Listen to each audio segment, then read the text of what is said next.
তদন্তে জানা যায় সন্দেহভাজন গৃহকর্মী আয়েশা ঘটনার 3 দিন পূর্বে উক্ত বাসায় গৃহকর্মীর কাজ নেয়। কাজে যোগ দেওয়ার পূর্বে তার নাম ঠিকানা যোগাযোগের কোনো ফোন নাম্বার উক্ত বাসায় কারো কাছে ছিল না।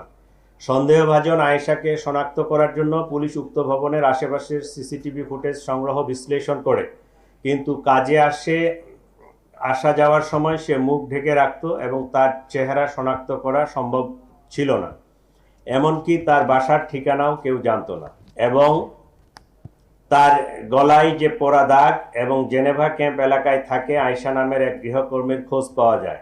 সে গত জুলাই মাসে মোহাম্মদপুর থানার হুমায়ুন রোডের এক বাসায় চুরির ঘটনায় জড়িত ছিল।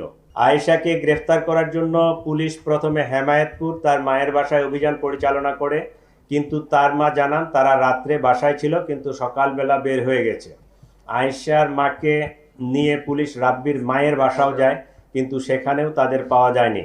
তারা পুলিশকে জানায় আয়েশা ও রাব্বি বরিশালে গিয়ে থাকতে পারে।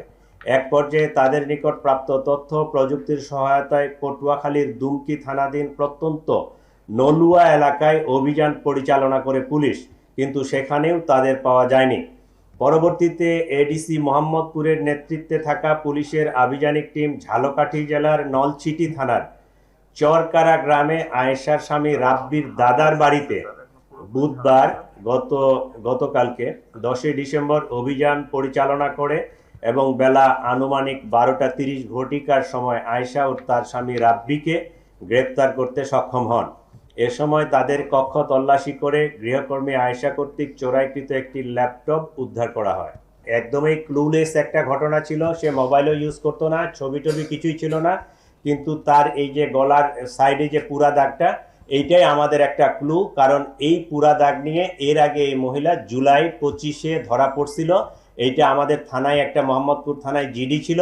সেই জিডির ক্লু ধরে আমরা এই পুরা হত্যাকাণ্ডের রহস্যটা উদ্ঘাটন করতে সক্ষম হয়েছি এবং তাদেরকে গ্রেপ্তার করতে সক্ষম হয়েছি।